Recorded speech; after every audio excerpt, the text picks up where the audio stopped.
सच्ची दोस्ती और ईमानदारी का इनाम की कहानी। बहुत समय पहले एक छोटे से गांव में रवि नाम का किसान रहता था। रवि अपनी ईमानदारी और मेहनत के लिए पूरे गांव में मशहूर था। उसका सबसे अच्छा दोस्त सोहन था, जो शहर में व्यापारी था। दोनों बचपन के दोस्त थे और एक दूसरे पर भरोसा करते थे। सोहन मुस्कुराते हुए, रवि, तुम दिन रात मेहनत करते हो, कभी अपने लिए कुछ सोचो। सोहन, दूसरों की मदद करना और मेहनत करना ही मेरी असली पूंजी है। एक दिन रवि अपने खेत में हल चला रहा था। तभी अचानक हल किसी सख्त चीज से टकराया। उसने मिट्टी हटाई और देखा कि वहां एक सोने का बर्तन दबा हुआ था। रवि चौंक गया, लेकिन उसने तुरंत सोचा, यह खजाना मेरा नहीं है, इसे राजा को सौंप देना चाहिए। रवि बर्तन लेकर राजा के दरबार में पहुंचा। महाराज, मुझे यह सोने का बर्तन खेत में मिला है। मैं इसे आपको सौंपने आया हूँ। यह मेरा नहीं है। रवि, तुम्हारी ईमानदारी ने मुझे बहुत प्रभावित किया है। मैं तुम्हें इसका इनाम देना चाहता हूँ। महाराज, मुझे किसी इनाम की आवश्यकता नहीं है। ईमानदारी मेरा कर्तव्य है। राजा ने फिर भी रवि को सोने के सिक्कों की थैली दी और कहा, तुम्हारी ईमानदारी इस राज्य के लिए एक मिसाल है। रवि घर लौटा और सोहन को यह बात बताई। गांव में यह खबर आग की तरह फैल गई। रवि का एक पड़ोसी रामलाल, जो बहुत लालची और चालाक था, यह सुनकर ईर्ष्या करने लगा। अगर रवि को इतना बड़ा इनाम मिल सकता है, तो मैं उससे बड़ा इनाम हासिल करूंगा। अगले दिन रामलाल ने खुद एक नकली सोने का बर्तन बनाया और राजा के पास पहुंचा। रामलाल झूठ बोलते हुए, महाराज, मुझे खेत में यह सोने का बर्तन मिला है, मैं इसे आपको सौंप रहा हूँ। राजा ने बर्तन को गौर से देखा और समझ गए कि यह नकली है। रामलाल, तुमने मुझे धोखा देने की कोशिश की है, तुम्हें इसके लिए सजा मिलेगी। रामलाल को दंडित किया गया और पूरे राज्य में उसकी बेईमानी की कहानी फैल गई। राजा ने रवि को फिर से बुलाया। राजा प्रसन्न होकर, रवि, तुम्हारी ईमानदारी ने साबित कर दिया है कि सच्चाई हमेशा जीतती है। मैं तुम्हें अपने राज्य का ईमानदारी का राजदूत नियुक्त करता हूँ। रवि ने राजा का धन्यवाद किया और गांव लौट आया। सोहन भावुक होकर, रवि, तुम्हारी ईमानदारी और सच्चाई ने तुम्हें यह सम्मान दिलाया है। मैं गर्व महसूस कर रहा हूँ कि तुम मेरा दोस्त हो। सोहन, यह सब तुम्हारे विश्वास और दोस्ती की वजह से संभव हुआ है। उस दिन के बाद रवि की ईमानदारी और सोहन की दोस्ती की मिसाल पूरे राज्य में दी जाने लगी। गांव के लोग सीख गए कि ईमानदारी और सच्चाई का फल हमेशा मीठा होता है। मॉरल ऑफ द स्टोरी, ईमानदारी सबसे बड़ा धन है और सच्ची दोस्ती सबसे बड़ी पूंजी। गरीब बाप की कहानी। गांव का एक पुराना घर, टूटी दीवारें, खपरेल की छत से टपकते पानी के निशान। रघु, एक गरीब किसान, दरवाजे पर बैठा है। पास ही उसका 10 साल का बेटा मोहन बांस की पतली सी छड़ी से जमीन पर रेखाएं खींच रहा है। अंदर रसोई में उसकी पत्नी सरला चूल्हे के पास बैठी खाली थाली को घूर रही है। आज भी चौधरी साहब ने दाना पानी नहीं दिया। बोले, कल आ जाना, अभी काम नहीं है। हर दिन यही बहाना। पता नहीं ये हाल कब बदलेगा। बाबा, आप चिंता मत करो, मैं भूखा रह लूंगा। आप काम ढूंढने के लिए खुद को इतना परेशान मत कीजिए। बेटा, यह तुम्हारे कहने भर से नहीं चलता। जब पेट में आग लगती है, तब आदमी सब कुछ करने को मजबूर हो जाता है। तुम्हारे इस भोलेपन से मुझे हिम्मत मिलती है, लेकिन सच कहूं तो अंदर से टूट जाता हूँ। हर दिन तुम यूं खाली हाथ लौट आते हो रघु, और मैं खाली चूल्हा देखती रहती हूँ। मोहन को भूखा सुलाना कितना भारी पड़ता है, तुम समझ नहीं सकते। सरला, मुझे मत कोस। मैं अपनी जान तक लगाने को तैयार हूँ, लेकिन यह गरीबी हमारी जान ले रही है। माँ बाबा, आप दोनों लड़ो मत। मैं तो गांव के पेड़ से कुछ लकड़ियां लाकर आग जलाने में मदद कर सकता हूँ। रघु मोहन को मना करके खुद जंगल की ओर निकलता है। रात का समय, आसमान में चांदनी फीकी है, ठंडी हवा चल रही है। रघु अपने कंधे पर रस्सी और कुल्हाड़ी लटकाए जंगल में लकड़ियां इकट्ठा कर रहा है। ये सब मेरे ही कर्मों का फल है। अगर मैंने पढ़ाई की होती तो शायद आज अपनी बीवी और बच्चे को ऐसी हालत में नहीं देखता। लेकिन मोहन को मैं जरूर पढ़ाऊंगा, उसे ऐसा भविष्य दूंगा जिसमें ये अंधेरा ना हो। तभी जंगली जानवरों की आवाज आती है। रघु डरते हुए चारों ओर देखता है, लेकिन अपने डर को दबाकर काम में लग जाता है।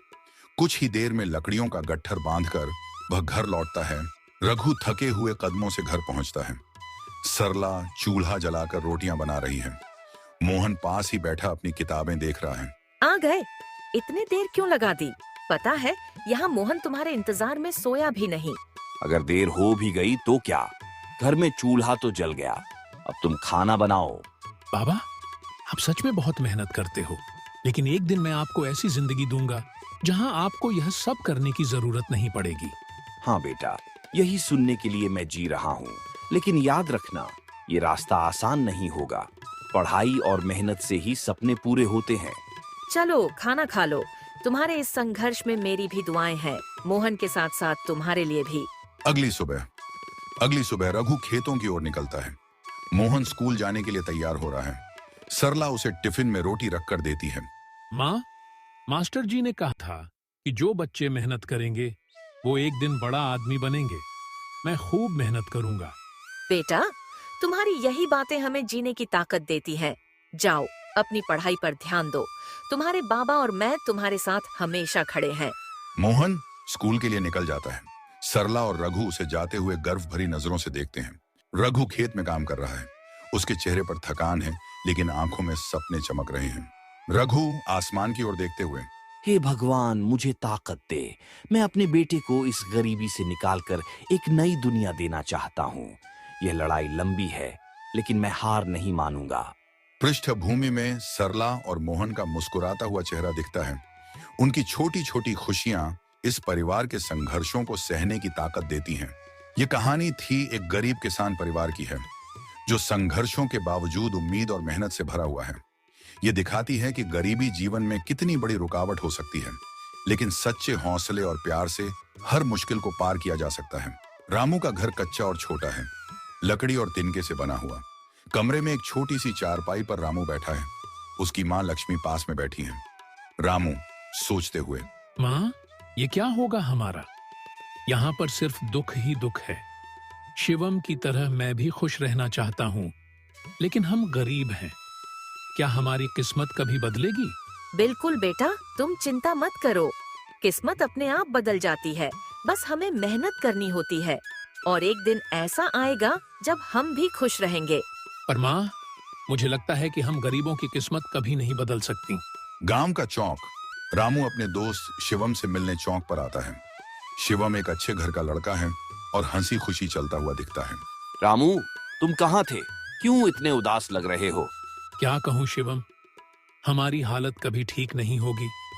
तुम देखो, तुम्हारे पास सब कुछ है, अच्छा घर, अच्छी जिंदगी, और मैं बस अपना वक्त यहाँ तड़पते हुए बिता रहा हूँ। रामू, तुम क्या जानते हो? किस्मत वही नहीं होती जो हमें जन्म से मिलती है। किस्मत वही है जो हम अपनी मेहनत से बनाते हैं। मुझे भी एक वक्त था जब मैं भी परेशान था, लेकिन मैंने मेहनत की और आज जो कुछ भी हूँ वो सब मेरी मेहनत का ही परिणाम है। तुम सही कहते हो शिवम, पर हमें कहाँ से शुरू करना चाहिए? नाना जी का घर। रामू अपने नाना जी के पास बैठा है, जो एक वृद्ध व्यक्ति हैं और जीवन के कई अनुभवों से गुजर चुके हैं। नाना जी, आप हमें अपनी किस्मत के बारे में कुछ बताइए। आप हमेशा कहते हैं कि मेहनत से किस्मत बदलती है। क्या सच में ऐसा हो सकता है? बिल्कुल बेटा, ऐसा ही है। देखो, एक समय था जब मैं भी एक छोटे से गांव में रहता था। हमारे पास कुछ नहीं था, लेकिन मैंने कड़ी मेहनत की। एक दिन मैंने सुना कि हमारे गांव के सरपंच ने एक बड़ा फंड इकट्ठा किया था। मैंने अपनी सारी बचत उस फंड में लगा दी, क्योंकि मुझे विश्वास था कि अगर मेहनत और सच्चाई के साथ कोई काम किया जाए तो सफलता जरूर मिलेगी। और ऐसा हुआ। तो क्या हमें भी उसी तरह मेहनत करनी होगी? हाँ बेटा, याद रखना, मेहनत के बिना किसी को सफलता नहीं मिलती। चाहे तुम गरीब हो या अमीर, मेहनत और ईमानदारी से किया गया काम ही तुम्हारी किस्मत बदल सकता है। गांव के चौक पर रामू और शिवम दोनों एक छोटे से व्यापार में साथ काम करते हैं। शिवम, तुमने कहा था कि मेहनत से किस्मत बदलती है। अब मुझे समझ में आ रहा है। मैंने भी शुरुआत कर दी है। छोटे छोटे कामों से शुरुआत कर रहा हूँ और देखो, हमारी स्थिति थोड़ी बदलने लगी है। तुम्हारे चेहरे पर जो खुशी है वही असली सफलता है रामू। याद रखो, जो काम करने में खुशी मिले वही सबसे बड़ा पुरस्कार होता है। गांव में कुछ सालों बाद रामू अब एक सफल व्यापारी बन चुका था। वह न केवल खुद के जीवन को बेहतर बनाता है, बल्कि गरीबों की मदद भी करता है। रामू अब खुद सरपंच के रूप में गांव की सभा में मेरे प्यारे दोस्तों, मैं जानता हूं कि गरीबों की स्थिति आसान नहीं होती, लेकिन अगर मेहनत और ईमानदारी से हम अपना काम करें तो कोई भी मुश्किल हमें हरा नहीं सकती। हम सभी की किस्मत उसी दिन बदल जाती है जिस दिन हम अपने सपनों को पूरा करने के लिए मेहनत करना शुरू करते हैं। मॉरल ऑफ द स्टोरी, किस्मत कभी स्थिर नहीं होती। मेहनत, ईमानदारी और समर्पण से हम अपनी किस्मत को बदल सकते हैं। गरीब होना हमारी स्थिति हो सकती है, लेकिन हमारी मेहनत हमारी किस्मत को बदल सकती है। कहानी ईमानदारी की शक्ति। एक छोटे से गांव का विद्यालय, दोपहर का समय। अर्जुन निराश होकर, गुरुजी, मैं हर दिन मेहनत करता हूँ, फिर भी मुझे सफलता नहीं मिलती। सब मुझे हंसी में उड़ा देते हैं। कुछ भी अच्छा नहीं हो रहा। मुझे समझ नहीं आता कि मैं क्या गलत कर रहा हूँ। अर्जुन, मेहनत तो तुम कर रहे हो, लेकिन कभी कभी मेहनत के साथ साथ सही दिशा और सही तरीके से काम करना भी जरूरी होता है। सफलता एक दिन जरूर मिलेगी, लेकिन तुम्हें इसे सही तरीके से प्राप्त करना होगा। गुरुजी, आप कह रहे हैं कि मैं सही दिशा में काम नहीं कर रहा, लेकिन मैंने तो पूरी मेहनत की है। क्या मेरी मेहनत ही गलत है? नहीं अर्जुन, तुम्हारी मेहनत गलत नहीं है, लेकिन तुम जिस दिशा में मेहनत कर रहे हो वह शायद सही नहीं है। तुम्हारे अंदर जो गुण हैं उन्हें सही तरीके से इस्तेमाल करना चाहिए। तो गुरुजी, मुझे क्या करना चाहिए? क्या मुझे अब मेहनत बंद कर देनी चाहिए? नहीं अर्जुन, मेहनत कभी नहीं छोड़नी चाहिए, परंतु मेहनत के साथ ईमानदारी भी बहुत जरूरी है। तुम क्या समझते हो, जो लोग तुम्हें हंसी में उड़ाते हैं वे क्या तुमसे ज्यादा मेहनत कर रहे होंगे? शायद नहीं गुरुजी, लेकिन फिर भी वे आगे क्यों बढ़ रहे हैं और मैं क्यों पीछे हूँ? यहाँ एक उदाहरण है अर्जुन। तुम्हारे गांव में एक पुराना किंवदंती है। एक समय की बात है, गांव में दो लड़के थे, रमेश और सुरेश। दोनों का सपना था कि वे बड़े आदमी बने। दोनों मेहनत करते थे, लेकिन एक दिन सुरेश ने सोचा कि क्यों ना कुछ रास्ते के शॉर्टकट्स अपनाए जाएं। उसने दूसरों की मेहनत चुराना शुरू कर दिया, दूसरों के कामों को अपने नाम करने लगा। वह जल्दी ही आगे बढ़ गया, लेकिन उसके रास्ते में कुछ भी स्थिर नहीं था। उधर रमेश ने मेहनत की, ईमानदारी से काम किया, किसी का हक नहीं मारा और समय के साथ वह भी आगे बढ़ा, लेकिन स्थिरता और सम्मान के साथ। लेकिन गुरुजी, रमेश ने इतना समय क्यों लिया और सुरेश ने बिना मेहनत के जल्दी सफलता पा ली? अर्जुन, ये सब कुछ तुम्हारे सवाल का उत्तर है। सुरेश ने तो सफलता जल्दी पाली, लेकिन वह अस्थायी थी। उसकी सफलता का आधार ईमानदारी और मेहनत पर नहीं था। वह दूसरों को धोखा दे रहा था और किसी भी धोखे की सजा एक दिन मिलती है। वह एक दिन असफल हो गया, जबकि रमेश ने धीमी गति से लेकिन सही रास्ते पर चलकर सफलता हासिल की।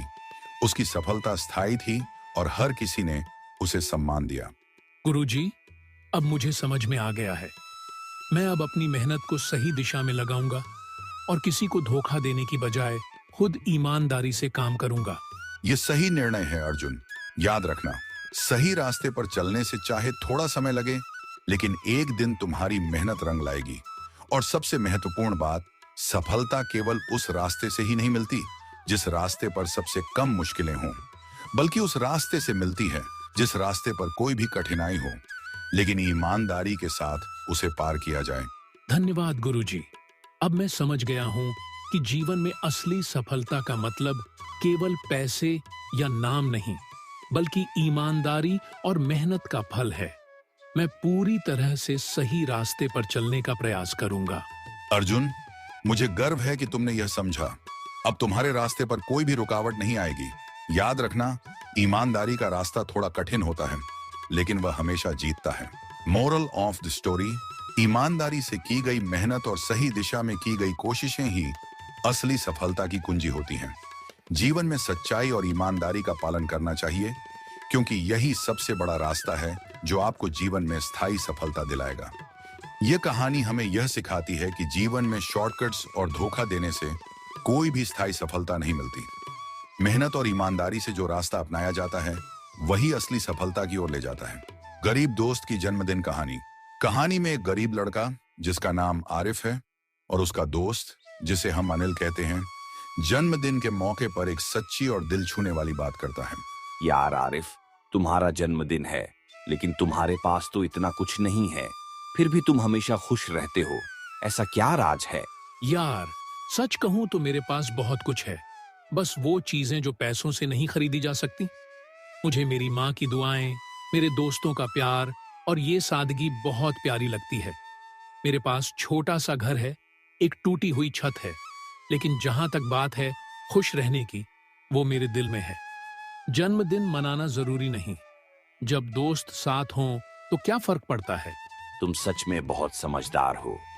मैंने तो सोचा था कि तुम्हें गम होगा, लेकिन तुम तो हर दिन को एक खुशी की तरह जीते हो। गम सबके जीवन में आते हैं दोस्त, पर अगर हम अपनी परेशानी को मुस्कान के साथ देखें तो हर मुश्किल आसान लगने लगती है। मैं खुश हूं क्योंकि तुम जैसे अच्छे दोस्त मेरे पास हैं, और यही मेरे लिए सबसे बड़ा तोहफा है। याद रखो, मैं हमेशा तुम्हारे साथ हूँ। तुम्हारा जन्मदिन मेरे लिए खास है क्योंकि तुम जैसे लोग ही जिंदगी को सही मायनों में जीते हैं। धन्यवाद दोस्त, तुम्हारे साथ यह दिन और भी खास बन गया है। तुम हो तो कोई कमी नहीं महसूस होती। दोनों हंसते हुए आरिफ के छोटे से कमरे में जन्मदिन का जश्न मनाते हैं, जहां प्यार और दोस्ती सबसे बड़ा तोहफा है। कहानी रक्षाबंधन का उपहार। सुबह का समय, गांव का एक छोटा सा घर। पायल रसोई में चाय बना रही है। राजू बरामदे में बैठकर अखबार पढ़ रहा है। राजू, दूध खत्म हो गया है। तुमने कल लाने को कहा था, फिर भी नहीं लाए। अरे दीदी, ऑफिस में बहुत काम था, भूल गया। आज शाम को ले आऊंगा। राजू, हर बार यही कहते हो। पता है, सुबह सुबह बिना चाय के काम करना कितना मुश्किल होता है। अरे दीदी, चाय छोड़ दो, हेल्दी लाइफस्टाइल अपनाओ। तू हेल्दी बातें मत कर, बस दूध ले आना। और हाँ, याद रखना, इस बार बहाना नहीं चलेगा। पायल चाय लेकर आती है और दोनों बैठकर चाय पीते हैं। दोपहर का समय, पायल कमरे में बैठकर राखी बना रही है। राजू एक किताब पढ़ रहा है। राजू, इस बार राखी पर क्या देने वाले हो? अरे दीदी, अभी से क्यों पूछ रही हो? राखी के दिन देख लेना। तू तो हमेशा यही कहता है, लेकिन आखिर में मुझे मिठाई का डिब्बा ही पकड़ाकर चला जाता है। तो इस बार मिठाई का डिब्बा दूंगा। खुश? इस बार मुझे साड़ी चाहिए, वो भी वो लाल रंग की जो बाजार में देखी थी। अरे दीदी, वो बहुत महंगी है, कुछ और मांग लो ना। तो फिर मैं राखी नहीं बांध रही, देख लूंगी तुझे। दोनों में थोड़ी नोक झोंक होती है और फिर हंसी मजाक का माहौल बन जाता है। शाम का समय, राजू अपने दोस्त के साथ बाजार जाता है। भाई, मेरी दीदी ने साड़ी की फरमाइश कर दी है, पर इतनी महंगी साड़ी खरीदना मुश्किल है। राजू, दीदी के लिए पैसे की चिंता क्यों कर रहे हो? जो करना है दिल से करो। तू सही कह रहा है, दीदी हमेशा मेरे लिए करती आई है, अब मेरी बारी है। राजू साड़ी की दुकान पर जाता है और अपनी दीदी के लिए लाल रंग की साड़ी खरीदता है। राखी का दिन, सुबह का समय। पायल पूजा की थाली सजा रही है। राजू तैयार होकर आता है। राजू, चल जल्दी आ, राखी बांधनी है। अरे दीदी, पहले चाय तो पिलाओ, सुबह सुबह काम पर लगा दिया। चाय बाद में, पहले राखी। पायल राजू की कलाई पर राखी बांधती है और आरती करती है। हमेशा खुश रह और अपने काम में तरक्की कर। तू भी खुश रह दीदी, ये देख तेरा गिफ्ट। राजू एक बड़ा सा पैकेट देता है। पायल उसे खोलती है। अंदर वही लाल साड़ी होती है जो उसने मांगी थी। पायल आंखों में आंसू लेकर, तूने सच में ले ली? इतनी महंगी चीज क्यों खरीदी? दीदी, तेरी खुशी के आगे ये साड़ी कुछ भी नहीं। तू हमेशा मेरे लिए इतना करता है, मुझे तुझ पर गर्व है। दोनों भावुक हो जाते हैं। शाम का समय, पायल वही साड़ी पहनकर घर के आंगन में पूजा कर रही है। राजू गर्व से उसे देख रहा है। राजू मन में, दीदी की खुशी मेरे लिए सबसे बड़ी दौलत है। पायल मन में, मेरा भाई मेरे लिए दुनिया का सबसे अच्छा भाई है। दोनों की मुस्कान और एक दूसरे के प्रति प्यार कहानी को खूबसूरत अंत देता है। ये कहानी हर भाई बहन के अनमोल रिश्ते को दर्शाती है। उनकी नोक झोंक, प्यार और देखभाल से भरा यह रिश्ता अनमोल होता है। तो दोस्तों, अगर आपको ये वीडियो पसंद आई हो और ऐसे ही और मजेदार वीडियोस देखने के लिए हमारे चैनल एंटरटून्स को सब्सक्राइब करें। और हाँ, वीडियो को लाइक करना ना भूलें। धन्यवाद।